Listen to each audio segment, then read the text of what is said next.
Estocada. My name is Rolando. For today's episode, we have something very special. We have the flagship model Tomahawk of the RMJ Tactical line, and we happen to have the full-size RMJ Shrike.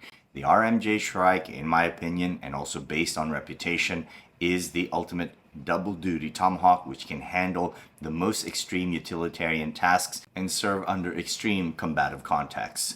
The RMJ Shrike is a design, according to Ryan Johnson in his videos, which I will link here, was created based off of a two-part process. The first part was feedback from US military personnel in the war in Iraq as well as the war in Afghanistan, but also based off of his own understanding of the Fibonacci sequence relating to the golden mean and the golden ratio. So let's go back a little bit first on the feedback from US military personnel. He was working off of one of his original designs, which happens to be the RMJ Eagle Talon.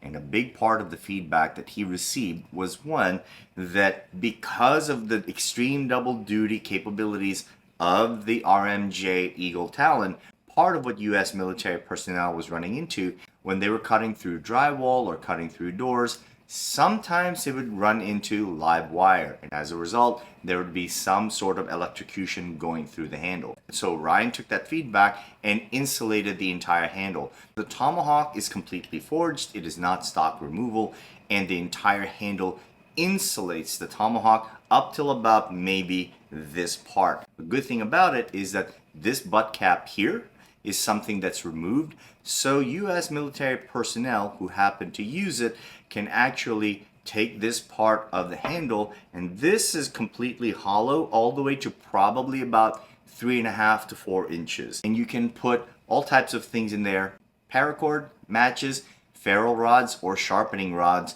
to make sure that on the field you have something to sharpen this with. You have a glass breaker here on the end of the Tomahawk. So the other process that Ryan Johnson involved himself in the creation of this Tomahawk is called the Fibonacci sequence. From the perspective of proportion, balance, function, and aesthetics, is the reciprocal rectangle. There is one golden rectangle on this part in terms of its design and distribution, and then another one on this side. He followed the same lines that relates to the creation of the Tomahawk head itself, in that there is a golden ellipse on either side of the Tomahawk, as well as the creation of the cross section of the handle.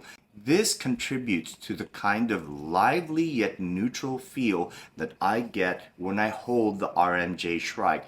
Most Tomahawks that I've had to handle are either imbalanced, they feel like kukris or itaks, or they're neutrally balanced, meaning they don't really give me feedback as it relates to movement. Ryan Johnson was able to accomplish something with this Tomahawk based off of those two processes. One of them is his adherence to the Fibonacci sequence. The other one is based off of the practical feedback requests from US military personnel. We have a Tomahawk that has a way of settling into the hand in a neutral way, but somehow wants to move in a way that's balanced and in adherence to my own movement capability. A very good example of this is how this Tomahawk adheres to clock movements: 3 o'clock, noon, 9 o'clock, wants to go out, but then if I decide to turn this into the war pike position, so now it's in this orientation, it feels exactly the same. I'm really not sure how he was able to accomplish this, because a lot of the Tomahawks I've handled and a lot of the weapons I've handled do not have this kind of feel when you switch it to the other side. It tends to favor just that one side when it's going to fall forward, and if you reverse it in any way, it doesn't feel like a weapon that adheres to you or follows your own movement. So from a martial perspective, this is a very compelling tool, not only because of its design elegance and its simplicity. There is just something so alive about this movement that makes me want to move with it in a way that is not complicated or taxing on me. In the study of weapons, one can see a type of evolution in place wherein when a weapon is really well designed and has all the right resources for it in terms of material, in terms of forging techniques, but also in terms of feedback from the warrior, something really odd happens when a weapon becomes really technologically advanced. It takes less skill to wield a weapon. Part of the reason why I think the RMJ Shrike is so good because the level of design and technology for the Tomahawk is so high that it doesn't require a lot of work and it doesn't require a high level of delivery system capabilities and skill sets for you to be really good at this. I can give this to a 12-year-old and a 72-year-old, and if they have to defend themselves, I'm pretty sure they'll be able to defend themselves. A Japanese katana, as much as I love my katana, I can't just hand that off to somebody without them being trained in it because the design is such that it requires a lot of training. Again, a weapon that I happen to love, but my least favorite, the karambit, I can't just give a karambit to somebody and expect them to all of a sudden be devastating. This is a completely different story. I give this to anybody. Not only can they wreak all kinds of havoc with basic X pattern movements, whether it's going this way or this way, it doesn't matter how it orients itself. Someone who is holding this is holding, in my opinion, one of the most technologically advanced weapons that we have in existence right now. But in addition to that, it is designed for extreme double duty capabilities so that if you have to go through drywall, doors, floors, live wire, if you have to go underwater, this is going to survive all types of environments and all types of tasks because it is that tough, but at the same time, that well designed so that when you hold it, you naturally know what to do with it. That is one heck of an accomplishment considering that the Tomahawk is a very old design. It's not something new and has already been proven on the battlefield. So for Ryan Johnson and RMJ Tactical to take a proven design and, in my opinion, basically perfect it, that is quite the accomplishment. My own Estocada edition, why this is of value to me in my practice and how it could be of value to you and your weapons practice and weapons study. This is a plug and play weapon. This is something that if you come from a stick-oriented background, like Filipino martial arts, or a sword-oriented background, or a knife-oriented background, I give this to you, you're going to know what to do with it. There are no adjustments that have to be made. And there is an educated piece to it because when you start to move with this and you flip this over, you can also start to work with it in several orientations. But because of the handle design, you can two-hand it, you can switch hands, so you can also use the Dizon Moharap curriculum. The only thing about this Tomahawk that I have to be careful with is the dagdag bawas, the addition to subtraction methodology that Dizon had created to manage range and start to create some false sense of distance. One of them is because there's a sharpened edge here. So and that edge terminates right about here. So technically I can take my hand, bring it here and not have any problems with it. But there is a very narrow margin for error. So even though I can move in this manner and even do some fine work this way, I don't think I'm going to take the risk of going from here and then here because I could risk cutting myself. So I'm not going to play with dagdag bawas using this Tomahawk. However, kabilaan, hand switching, two-handed, dulo sa dulo, and also this new movement, because this part of the Tomahawk is not sharpened, if I have to go and cut across, go into penetration, switch back, cut, and then possibly go into impact and use this position and then shove across, go into a type of choke control, use the pike this way for impact or to capture, there's a lot of things that I can do with this Tomahawk. Other reason why I'm not going to use it for dagdag bawas because a lot of that technique relies on anatomical indexing.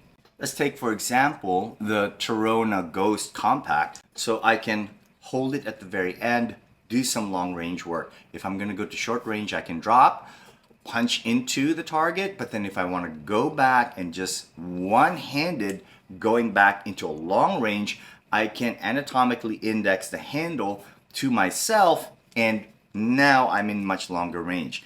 I cannot do that for obvious reasons. There's a glass breaker here that's very pointy. I'm not about to puncture holes on myself. Maybe if I'm wearing body armor, I might be able to do that. but I think this will go through body armor as well. But if I were to say in terms of just tomahawk use, in terms of what you want the tomahawk to be able to do, this is the ultimate. It's very, very hard to find a weapon that can do utilitarian and combat contexts both at the same time and do it really well. And I covered that in one of my episodes in terms of selecting a tomahawk. There's a spectrum which is very close to combat, and there's on the other side of it much closer to utilitarian. Somehow RMJ Tactical was able to seamlessly marry them both into one, and this is why I say if you're looking at a tomahawk in the simplest and most elegant way in terms of extreme utilitarian tasks and extreme combative contexts, I think it's going to be very hard to beat the RMJ Shrike. Thank you for letting me share, and I really hope you enjoy this video. Before moving with the RMJ Shrike, let's figure out the optimal gripping for it. Although it is possible to hold it in the pistol grip, I will advise against it because of that sharpened beard. Holding it in the mid grip is the best, so moving with it in core-centric and arm-centric movements is an absolute breeze. But however, take a look at how quickly and deceptively I was able to switch it into the war pike position without any real noticeable motions. That's one of the key capabilities of the RMJ Shrike. It is extremely deceptive. The Warpike gives us efficient penetration and quick extraction capabilities, while the forward head of the Tomahawk gives us exceptional slashing, chopping, and ripping capabilities, primarily because of the edge geometry of the forward head along with that sharpened beard. This gives us the opportunity to move with a tomahawk that gives us rapier capabilities and barong capabilities all in one, and transitioning from one position to another very seamlessly. Some of these attacks can be very unpredictable. A lot of that has to do with the sharpened beard of the RMJ Tomahawk. It contributes to the unpredictability of the Shrike. Rapid, arm-centric, twirling, and circling movements are the bread and butter of stick-based FMA curriculums. You see me coming in wide here and then entering using the puño. This allows me to use both ends of a stick if that's what I was using. With the RMJ Shrike, it is designed so lightly that I can use Felicissimo Dizon's doblete curriculum, where he shortens those circles so that he can occupy center line. So by using a combination of wider angles, just like what is found in 12 pares, and then combining that with the doblete, it makes for a very intimidating tool. However, if you notice with these movements, I have deceptively changed it so that now I am using the war pike. Using these rapid arm-centric movements and integrating them seamlessly with the design of the RMJ Shrike allows me to use the same biomechanics whether I am slashing or ripping, or using the war pike to penetrate and then extract. The RMJ Shrike's design allows me to use the same biomechanics whether I am slashing or stabbing.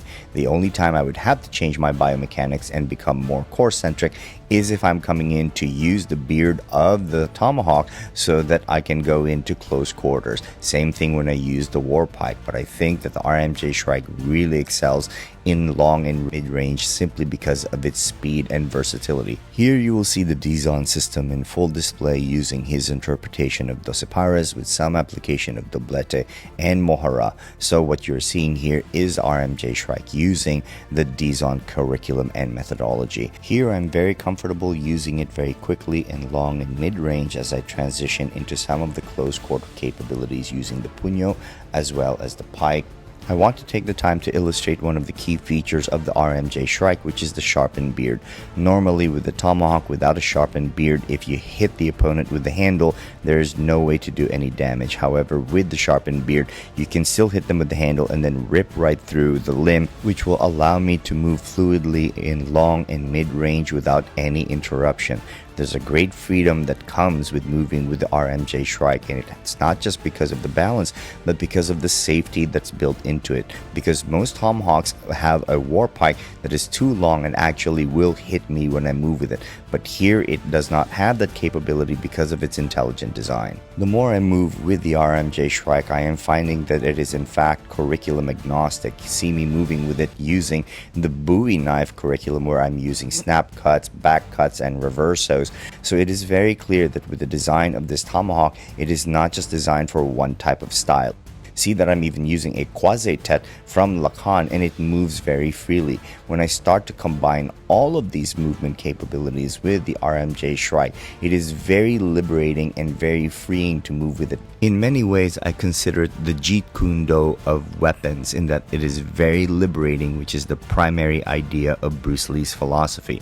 It is not restrictive in terms of curriculum or style. It does not restrict me in terms of what biomechanics I can use. It leverages my understanding of Filipino martial arts, French Lacan, Shinkaguryu, as well as the tomahawk methodologies and knife methodologies that I have learned, including buoy combatives. You can definitely expect me to make more videos using the RMJ Shrike as I look to build a series around it, as well as the other RMJ products that I recently received. I really hope you enjoyed this video. Stick around, stay tuned, more videos to come.